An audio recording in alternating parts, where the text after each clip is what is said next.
The auction house in Arequipa smelled of old paper and resignation.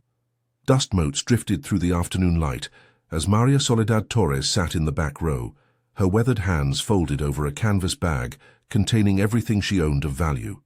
$300 in worn bills, her late husband's silver watch, and the deed to a quarter-acre plot where their cottage once stood before the landslide. She was 47 years old, a seamstress by trade, widowed for 2 years. Her husband, Rodrigo, had died in a mining accident near Cusco, leaving her with debts she'd spent every day since trying to clear. The cottage was gone. Her daughter lived in Lima now, married to a pharmacist who made it clear there was no room for an aging mother-in-law in their modern apartment. Lot 17, the auctioneer announced, his voice thin with disinterest. Hacienda San Jeronimo, located 40 kilometers east of the city, accessible by the old colonial road. Property includes main house, storage structures, and approximately 12 hectares of land. Opening bid, $1. The room remained silent. Maria had heard of San Jeronimo, everyone had. The hacienda had been abandoned for 30 years, ever since Don Augusto Herrera died without heirs and the property fell into legal limbo. The main house was reportedly a ruin. The roof collapsed, the walls cracked by earthquakes and neglect. The land was rocky, unsuitable for modern farming, and the access road had been washed out in the floods of 2019. $1, the auctioneer repeated, scanning the room with tired eyes. Do I hear $1? Maria raised her hand. A ripple of laughter moved through the sparse crowd. The man beside her, a cattle rancher named Vilka with a belly that strained his embroidered vest, leaned over and whispered, "You're buying rubble, senora. That place has been picked clean by scavengers. Even the copper pipes are gone." $1 to the lady in the back, the auctioneer said quickly, as if afraid she might reconsider. Going once, going twice, sold. The gavel fell with a sharp crack that seemed to seal something irreversible. Outside, the mountain wind carried the scent of eucalyptus and distant rain. Maria clutched the stamped certificate of ownership, feeling the weight of what she'd done settle over her like a shawl. She had $1,200 left in savings, enough for perhaps 3 months of rent in the city, or enough to make something, anything, out of San Jeronimo. The next morning she hired a driver named Pacheco, a retired trucker who knew the back roads. His pickup rattled over stones and through dried riverbeds, climbing into the foothills where the air grew thin and cold. They passed terraced fields abandoned since Inca times, stone walls still holding their ancient geometry against the slope. "You really bought that place?" Pacheco asked, his eyes on the rutted track. "I did. Don Augusto was my cousin's godfather. Strange man. Lived alone up there for 40 years, wouldn't let anyone pass the gates. When he died, they found him in the library, just sitting in a chair like he'd fallen asleep." "What happened to his things?" "Police took what they could inventory. Rest was looted. You know how it is, valuable wood, tiles, anything that could be sold. They rounded a bend, and San Jeronimo appeared below them, nestled in a hollow where 2 streams converged. The hacienda was larger than Maria had imagined, a sprawling colonial structure of whitewashed adobe and stone, arranged around what had once been a central courtyard. The roof had indeed collapsed over most of the main house, exposing blackened beams to the sky. The perimeter wall was intact, but overtaken by wild vegetation. Pacheco stopped the truck at the rusted gates. "I'll wait here, 2 hours like we agreed." Maria walked through the gates alone. The courtyard was a wilderness of thornbush and wild grasses, growing waist-high around a dry fountain. Broken tiles formed a mosaic path toward the main entrance, where the wooden doors hung askew on iron hinges. Inside, the destruction was comprehensive. The walls were smoke-stained, marked with graffiti. Empty bottles and cigarette butts littered the floors. Rain had poured through the open roof for years, warping the floorboards and growing patches of black mold on the plaster. But the bones of the house were solid. The walls were thick adobe, 3 feet deep in places. The door frames were carved mahogany, still beautiful beneath the grime. The windows, though glassless, retained their colonial ironwork. Maria walked through room after room, a dining hall with a collapsed chandelier, a kitchen where the hearth was still intact, servants' quarters with stone floors, worn smooth by centuries of feet. At the back of the house, she found what had clearly been the master bedroom. The ceiling here had partially survived. held up by a massive beam of Peruvian walnut. The floor was made of wide planks, probably mahogany, darkened with age and water damage. Against the far wall stood the remnants of a four-poster bed frame, and beside it, a carved wooden chest with a broken lock. Maria knelt beside the chest. Inside were fragments of cloth rotted by moisture, and beneath them a leather-bound journal. She lifted it carefully. The cover was mildewed, but the pages inside had survived, protected by the oilskin lining someone had sewn into the binding. The handwriting was spidery, old-fashioned. The first entry was dated 1953. "They think I am mad," it read. "They think I wasted my inheritance buying this ruin from the church. But I know what the old priest told me before he died. I know what the surveyor's map from 1782 shows. This house stands on older foundations, much older." Maria heard Pacheco's horn blast from the gate. The 2 hours were up. She closed the journal and slipped it into her bag. On the drive back, Pacheco glanced at her. "You're going back, aren't you?" "Yes." "You're crazier than Don Augusto." "Maybe," Maria said, watching the mountains slide past. "But it's mine." Chapter 2. The Pattern Beneath. Maria returned to San Jeronimo 3 days later with a loaded borrowed truck, a camping cot, lanterns, tools, tarps, food, and water for a month. Her daughter called from Lima, her voice tight with embarrassment. "Mama, people are talking. They say you bought a ruin for $1 like some kind of lunatic. Let them talk. You could come here. Carlos says you could work in his pharmacy, doing inventory." "I need to do this, Teresa." Silence on the line.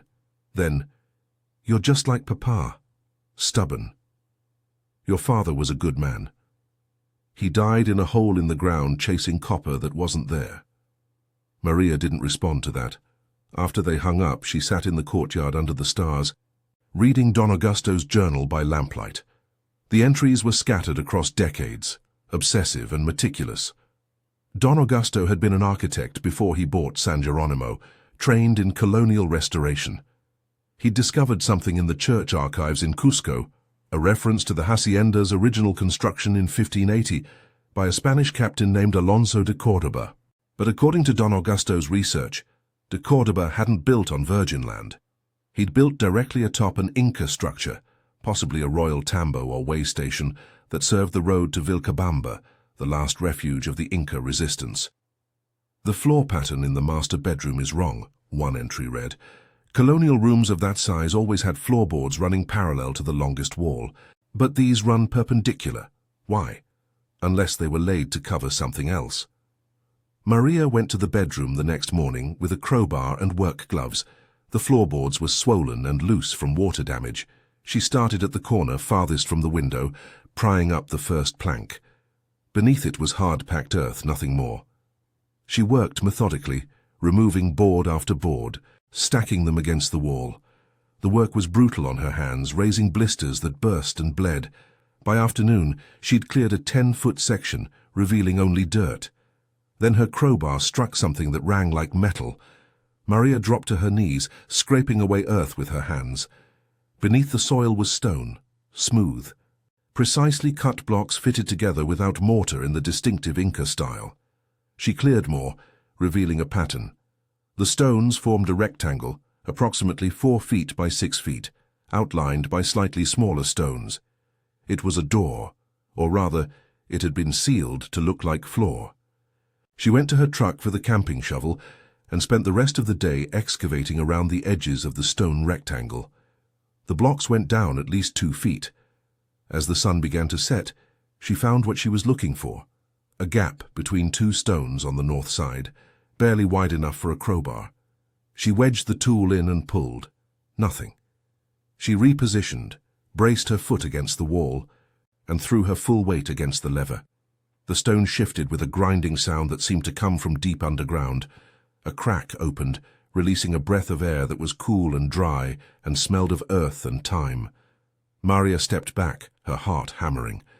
Then she fetched a lantern and knelt beside the opening. The light revealed stairs descending into darkness, each step carved from a single block of stone. She didn't go down, not yet, not alone in the failing light. Instead, she covered the opening with a tarp weighted with stones, gathered her tools, and walked back to her camp in the courtyard. That night, she couldn't sleep. She kept thinking about Don Augusto sitting alone in his library, guarding a secret he'd never shared. Had he found the stairs? The journal's final entries were from 1994, a year before he died, and they were increasingly cryptic. "I cannot move the stones. My hands are too old, my back too weak. Perhaps this is for the best. Some doors should remain closed. But I have seen enough to know the old priest was right. They hid it here because this place would be forgotten." And it was. By dawn, Maria had made her decision. She would go down. Chapter 3. What the Darkness Held.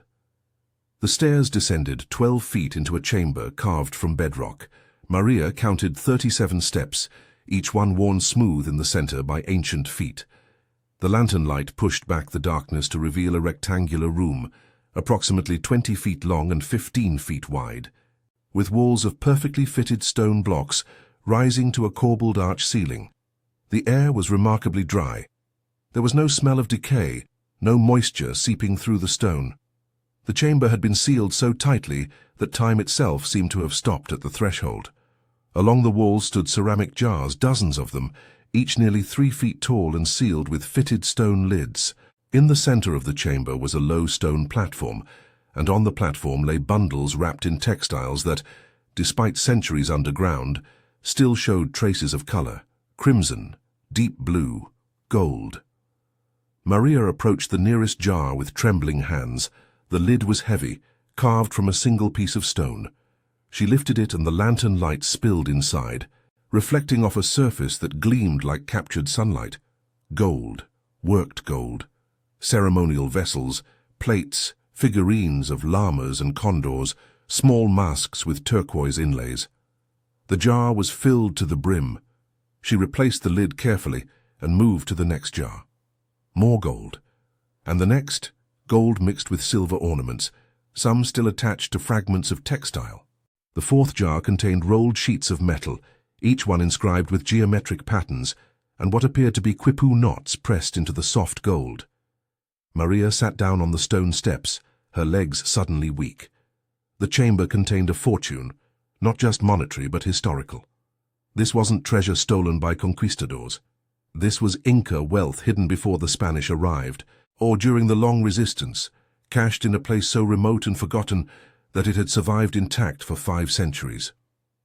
She spent the rest of the day documenting everything with her phone camera, taking careful measurements, making detailed notes. The bundles on the central platform were too fragile to unwrap, but she could see they contained objects wrapped individually, possibly ceremonial implements or royal regalia. By evening, when she emerged from the chamber, her mind was racing with questions that had no easy answers. This discovery could make her wealthy beyond imagination, but it would also trigger an avalanche of legal complications, government seizures, academic disputes, and quite possibly criminal accusations. She sealed the opening again and drove into the nearest town, a place called Santa Rosa, where a general store sold supplies to the scattered farms and mining camps in the region. The owner, a man named Tito, with silver-streaked hair and watchful eyes, recognized her. "You're the widow who bought San Geronimo," he said, not quite making it a question. "I am. How's that working out?" "The house needs work, but the land is solid." He nodded slowly. "People said you were foolish, but I knew Don Augusto. He wasn't crazy, whatever they thought. Man spent 40 years studying old documents, learning Quechua from the elders, mapping the colonial roads. He knew something." Maria chose her words carefully. "He kept journals." "Did he?" Tito's eyes sharpened. "What did they say?" "That the house has history." "Everything here has history, Senora. The question is whether you dig it up or let it rest." That night, back at San Geronimo, Maria tried calling Teresa again. The call went to voicemail. She left a message. "I'm fine. The house has good bones. I think I can make something of this." The truth felt too large to speak. The next day a truck appeared at the gates.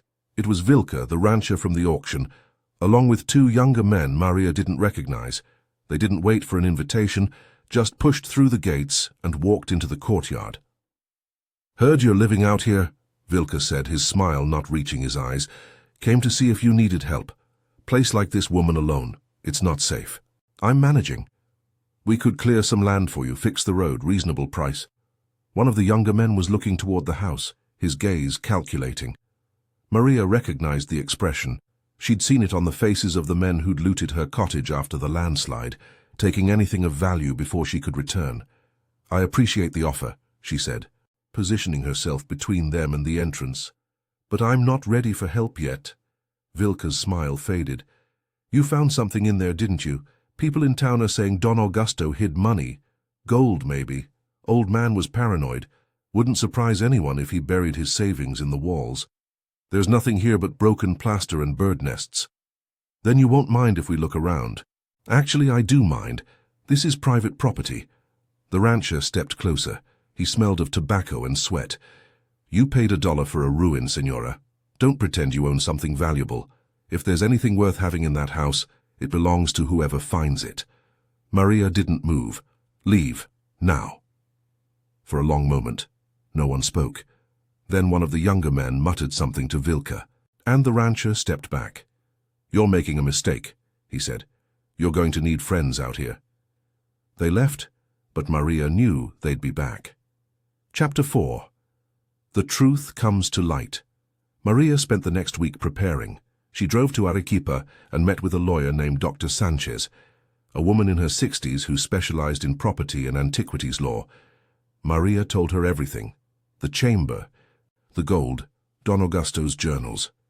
Dr. Sanchez listened without interruption, her expression grave. "You understand what you're facing," she said when Maria finished. "Under Peruvian law, all pre-Columbian artifacts belong to the state. If you report this discovery, the Ministry of Culture will take possession.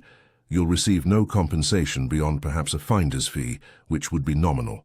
"I know. You could also say nothing. Sell pieces quietly through black market channels. People do it." "I could," Maria said, "but those objects don't belong to me. They belong to history." Dr. Sanchez smiled. "Then we need to be strategic. If we contact the ministry directly, you lose all leverage. But if we create a situation where the discovery becomes public knowledge first, where media attention and academic interest make the government's response visible, then we might negotiate better terms." "What kind of terms?" "Recognition, protection of the site, perhaps even compensation for preservation costs, and most importantly, legal shield against people like Vilka who will claim you stole something that was rightfully public property all along." They crafted a plan. Dr. Sanchez contacted an archaeologist at the University of Cusco, Dr. Elena Vargas, whose work on Inca resistance sites was internationally respected. Dr. Vargas agreed to visit San Geronimo with a documentary crew from a Lima television station. 3 days later, they arrived in 2 vehicles. Dr. Vargas with 2 graduate students and a producer named Ramos with a cameraman. Maria led them through the house to the bedroom, where she'd once again removed the concealing floorboards. Dr. Vargas knelt beside the sealed entrance, running her fingers over the stone joints. Her hands were shaking. "This is authentic Inca masonry," she whispered. "Late imperial period, probably 1530s or 1540s.